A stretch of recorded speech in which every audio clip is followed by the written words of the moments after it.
Today, I'm unboxing and reviewing the KitchenAid ice cream maker attachment. If you've been curious about or considering this ice cream maker attachment for yourself, then this video is for you. I'll be walking you through everything from the unboxing experience to testing this in action with a few simple ice cream recipes. Hi, I'm Allison with Simple Fantastic Kitchen, and I'm really excited because I've had my eye on this unit for quite a while, so let's go ahead and unbox.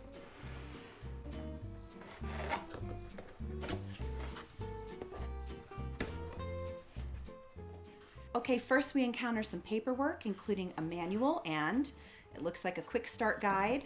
Yep, there we go. And warranty information, and then this important document telling about your unit. And then it looks like the unit is gonna come with 3 pieces. We're gonna have the dasher right here, the drive assembly, and then the freeze bowl, which is inside.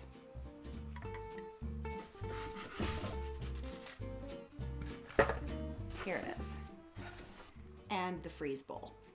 The box is outfitted in such a way that you can easily store your unit back inside when not in use, but we're gonna put the box to the side for now. The ice cream maker attachment works with all KitchenAid tilt head stand mixer models, except for the mini models, KSM 3316 and KSM 3317. Those won't work. I'll be demonstrating the ice cream maker attachment on my KitchenAid tilt head stand mixer, which is such a wonderful product. I have had mine since 2019, and I have been absolutely amazed at what an awesome, powerful machine it is. I have never once had an issue with it, so I recommend these highly. According to the instructions, the freeze bowl right here has to be washed by hand, but the drive assembly and the dasher are both dishwasher safe. We've already washed and thoroughly dried these, so now the freeze bowl is recommended to go into the freezer for at least 16 hours. But first I want to show you something. We're going to tilt the freeze bowl back and forth. Do you hear that swishing sound? That swishing sound is the internal liquid that is currently thawed. We will remember that sound and come back to it later, but for now, we're gonna put the freeze bowl into the freezer overnight. Next, we're gonna make our ice cream recipes. The greatest thing about having an ice cream maker is that you can create ice cream to your own specifications. Do you wanna use maple syrup instead of sugar or a 0 sugar substitute? Do you need to skip the dairy altogether? Or do you just wanna make real traditional ice cream? This product has you covered. Today, I'll be making a traditional ice cream as well as showing you how to make a non-dairy, low-carb, low-sugar ice cream to see how well this unit works for both versions. So first, we're going to make a delicious cookies and cream ice cream. We'll start by making our base, which is a delicious real vanilla ice cream recipe with simple, wholesome ingredients. We'll start with the heat off. We're going to add 3 cups of half and half.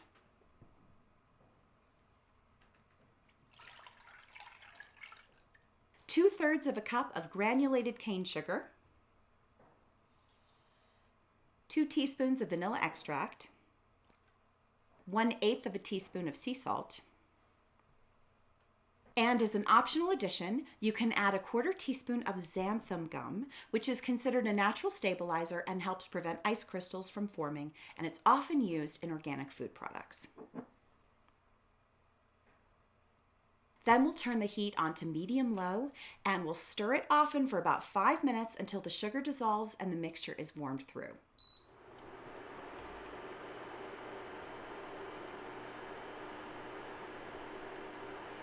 Using a whisk is very helpful to separate everything out because the sugar can clump together a little bit. And it depends what kind of pan you have. If you have stainless steel pans, using a regular whisk is absolutely the way to go.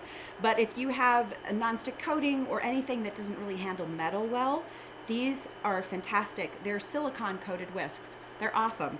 They do the job without damaging the pans. Love them. I'll have a link to this in the description below, as well as all the other products you see in this video in case you want to check them out. It's super normal for it to get a little frothy. I mean, you're basically becoming a hand-churned frother at this point, but you don't want it to boil. There's a difference between frothing and boiling, very fine line. And that's it. Now we're going to let it cool for a few minutes, and then we're going to pour it into a covered, heat-proof, airtight container.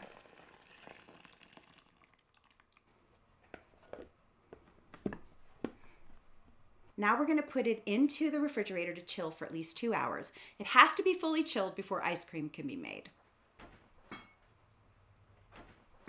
The next step is chopping a sleeve of Oreo cookies. We got double stuff, but feel free to get any kind of sandwich cookie that sounds good to you.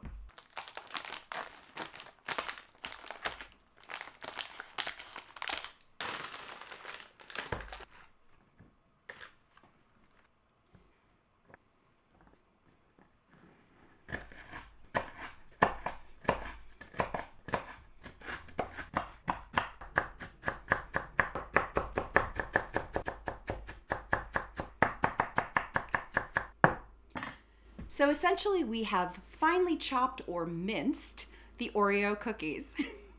So the next step is going to be to churn the ice cream. Our freeze bowl should be frozen, so let's check on it. Let's tilt it back and forth. Remember the swishing sound? I can't hear it anymore. If I had, we'd have to put it back into the freezer for a little while, but since the liquid is completely frozen, we are ready to proceed. First, place the dasher inside the freeze bowl. Just like that. And another thing is, there's this little piece on the back here. We want that piece to be facing the interior because it helps hold it in place. Then place the freeze bowl on the bowl clamping plate and turn it until it locks into place. Next, place the drive assembly onto the mixer, aligning the cutout here with the mixer shaft. So there's sort of a wider edge here that you can see, and then a more narrow edge. The wider edge is the one you want to start with, and you can see how the cutout here will match the cutout here. Just sort of press it in. Lower the motor head to engage the drive assembly with the dasher. If the drive assembly doesn't engage the dasher, you'll hear it, it's like a click. You'll slide the drive assembly either back or forward until it does engage properly. Here we go. See, it didn't click in yet. We're gonna try to get it to click in. Like that. So the thing I found is that the drive assembly has to be pushed in as far as it can so that the cutout is exactly up against this piece right here. You're gonna make sure the motor head is down completely, then lock it. The next step is very important. You have to turn the stand mixer on to stir, which is the lowest setting, and then start pouring your ice cream batter in. If you don't do it in this order, the batter could freeze prematurely and lock the dasher. Per the manual, they say to let it mix on the lowest setting for 20 to 30 minutes, but I found it was really closer to 15 to 18 minutes until my ice cream was ready. You'll know when it's ready when it starts sort of creeping up towards the top, and it has the consistency of soft serve ice cream. There will probably also be a tiny ring of ice cream around the top edge. This is when you know it's time to add any additional ingredients. We're gonna be adding chopped Oreos today, but you can also add fruits, nuts, candies, cookies, or chocolate chips. You should do so in the final 2 minutes of mixing. Now this part is also really important. You must not stop the mixer before adding your Oreos. If you stop the mixer, a freezing could occur, which would lock the ice cream maker, making any further stirring impossible. So just keep the stand mixer on stir and add your Oreos or other fixins at that time. Also important is that you add your fixins before the ice cream is completely done, because a clicking sound might occur. That means it's done and it will not stir anymore. We found that out the hard way when trying to make another batch. Here's what that sounds like. So you don't want to do that. One other pro tip, you'll want to decant your chilled ice cream batter into something that has a pour spout, as it will be much easier and less messy when pouring into the freeze bowl. We've already done that, so now let's start. Let's set it to stir and then pour that ice cream batter in.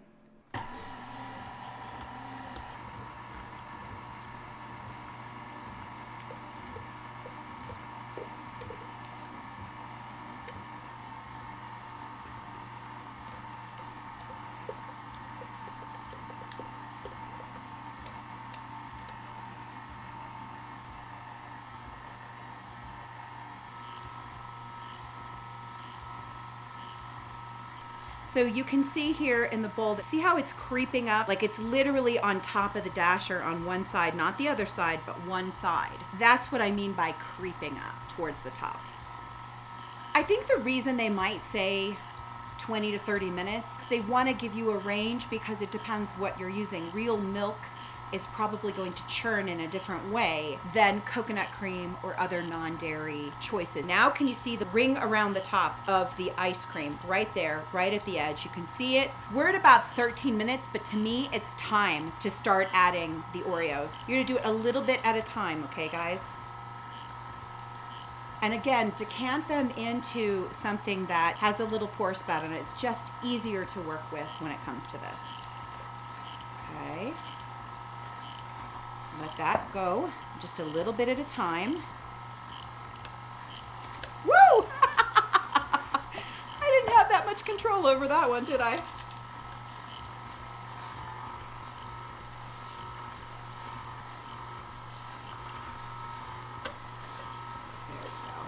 So some of the Oreos landed on top of the drive assembly. It's okay, you'll just incorporate them after you're completely done. Honestly, this looks pretty done to me. The entire process with the Oreo cookies added in was about 16 minutes, I would say. That's just a reference point. You know, it probably depends on how cold your freeze bowl is, how chilled your ice cream batter is. It depends what you're using, and so on and so forth. So there are variables here, but this is my experience with it. Okay, I think we're done. It looks really good. You don't want to over churn it at this stage. Okay, let's get those other Oreos in there. Look at that. That looks so good. I really churned it nicely, but perhaps you could churn it a little less if you like the Oreo chunks to be a little more distinctive. So now that the ice cream is completely finished, you're going to use a rubber spatula, plastic or wooden spoon. Basically, don't use metal inside the freeze bowl. That's the big takeaway. But I found that the rubber spatula was the easiest to work with and you could get the most out of it. You're going to transfer the ice cream into a dessert dish or airtight freezer container for storage. I love these little ice cream containers that I just got. They even come with these adorable little labels that you can hand write your ice cream flavor onto. So cute. Oh, this looks so good. Oh my gosh. Okay. Let's get it off the dasher and into our little container here. Now, I just want to also let you know that if soft serve is your bag, now is when you want to eat it. You don't need to put it into the freezer any further because it is the perfect consistency for soft serve ice cream right now.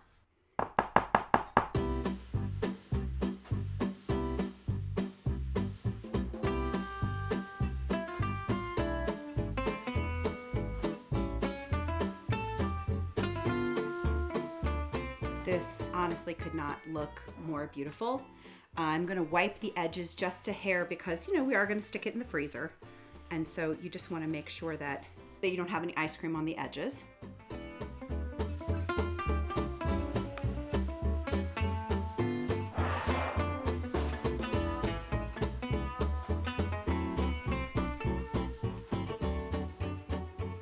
Let's put it in the freezer for about 2 hours to fully form into ice cream. Now, just something to be aware of. I'm not sure if you'll be able to make a second batch of ice cream right away. You'll probably want to wait for the freeze bowl to thaw, properly hand wash it, let it dry completely, then refreeze it per the instructions before making another batch. And honestly, this works great. You can make a new batch of ice cream several times a week this way. And one fun way to make one ice cream flavor for a group is to just make the vanilla ice cream recipe I've included and then have everyone choose different toppings that you'll put on in the dish.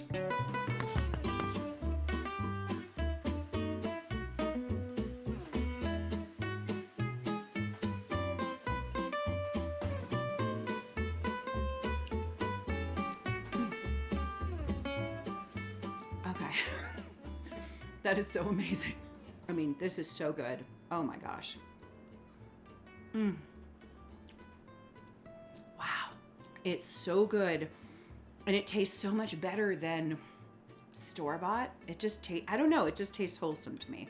It just tastes awesome. Wow. Next, we're going to make a non-dairy vanilla ice cream recipe that's low in carbs and sugar. We're going to start with the heat off. And then we'll add 2 cans of unsweetened coconut cream or full-fat coconut milk. I do not recommend going with low fat when it comes to ice cream. It's probably not going to turn out well. You just want to go for the full fat when it comes to this. Just so you know, this is 2 cans of 13.5 fluid ounces. It's just a little bit more than 3 cups. Then you're gonna add granulated zero sugar Lakanto. Lakanto comes in a few different varieties. There's a zero sugar powdered sugar, there's a zero sugar brown sugar, and then there's a zero sugar granulated sugar, which is what we're gonna be using today. So 2/3 of a cup of granulated zero sugar Lakanto, 2 teaspoons of vanilla extract, 1/8 of a teaspoon of sea salt. And as an optional addition, you can add a 1/4 teaspoon of xanthan gum, which is considered a natural stabilizer, and it helps prevent ice crystals from forming on your ice cream, which is kind of great. And it's often used in organic food products. We're gonna add it into ours. Then we'll turn the heat onto medium-low, and we're gonna stir it pretty much the whole time for 5 minutes until the sugar dissolves and the mixture is warmed through. You just wanna make sure there's no clumps. It's perfectly normal for it to bubble and froth a little bit, but we would prefer it not to boil over. So just keep the heat on medium-low and just keep it at only about 5 minutes. We have warmed it through and we have incorporated the ingredients beautifully. So now we're gonna let it cool for a few minutes and pour it into a covered, heat-proof, airtight container.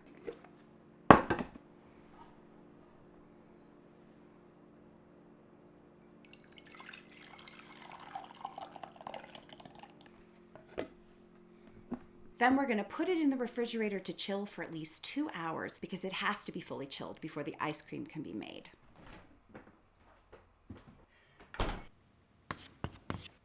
As a reminder, take your fully chilled ice cream batter and decant it into a container that has a pour spout. Then make sure the freeze bowl is completely frozen. Now place the dasher inside the freeze bowl. With the nub side facing back, place the freeze bowl on the bowl clamping plate until it locks into place. Then place the drive assembly onto the mixer, aligning the cutout with the mixer shaft. Then lower the motor head to engage the drive assembly with the dasher.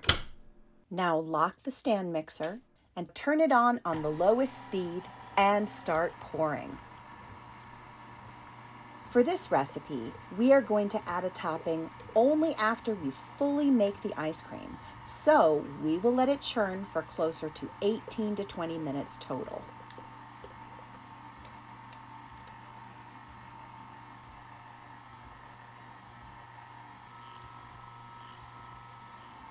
As you can see, the ice cream is creeping up on the sides. A tiny ring is forming around the top edge, and it appears to have the consistency of frozen yogurt or soft serve.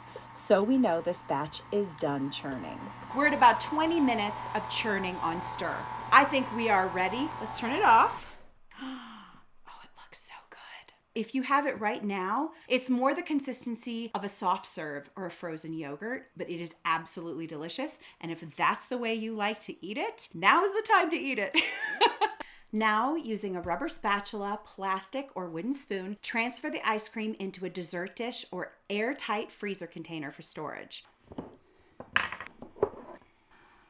Oh, this looks so good. Oh my gosh. Okay.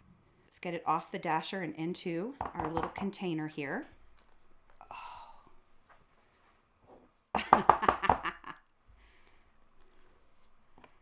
Yes. Oh, come on. This looks awesome.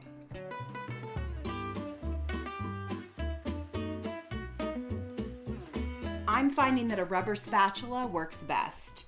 I think plastic, you wouldn't be able to scrape the sides as well. We'll save this for when we take it out of the ice cream container later. So you can make it look as pretty as you want.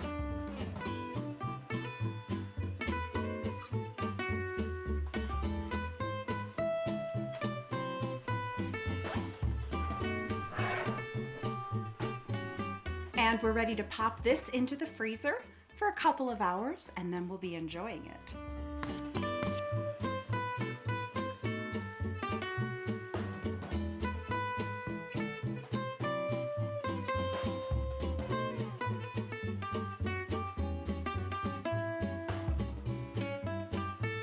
And now just for fun, I'm gonna add a little topping. These are Lily's milk chocolate chips that has 0 sugar and is really delicious. This brand is also great for no sugar baking. They have a few different flavors available, including semi-sweet chocolate chips and peanut butter chips. So we're just gonna go ahead and put some chips on here.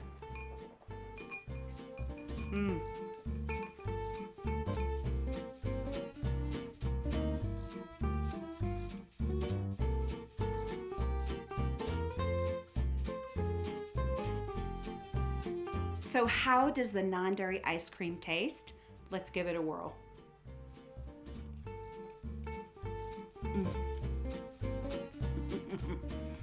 That is so good. The chocolate chips are really a lovely addition too. But honestly, vanilla by itself is really fabulous.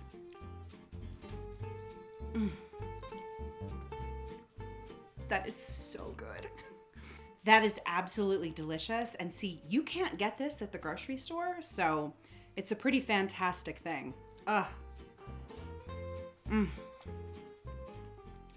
Wow, that's great. So, is the KitchenAid ice cream maker attachment worth it? I say absolutely yes, especially if you love making ice cream your own way. This is the perfect product for someone who loves traditional ice cream or someone who has dietary needs beyond what is offered in the supermarket. With the KitchenAid ice cream maker attachment, you can create the perfect ice cream for you. And don't forget, you can also make sorbets, frozen yogurts, gelatos, frozen custards, and more. I am so glad that I bought this. And by the way, I bought this. Nobody sent me the product. I bought this and I'm really glad I did. I've been looking at this for such a long time. And I feel like for me, because I'm not going to be making like 12 batches a day, for me, this is like the perfect product. I already have the stand mixer. So for me, it was just a perfect add-on. And I know for a lot of you out there, maybe you do or don't have the stand mixer, but maybe you've been thinking about the stand mixer for a while if you don't have it yet. It is one of the most awesome investments I have ever made. It makes my cooking and baking so much easier and more fun. I am so glad that I got this, and I'm gonna be using this for years to come. If you'd like to check out the KitchenAid ice cream maker attachment or any of the other products in this video, I've provided links in the description below. The full ice cream recipes are in the description as well. For more reviews and recipes, subscribe to Simple Fantastic Kitchen.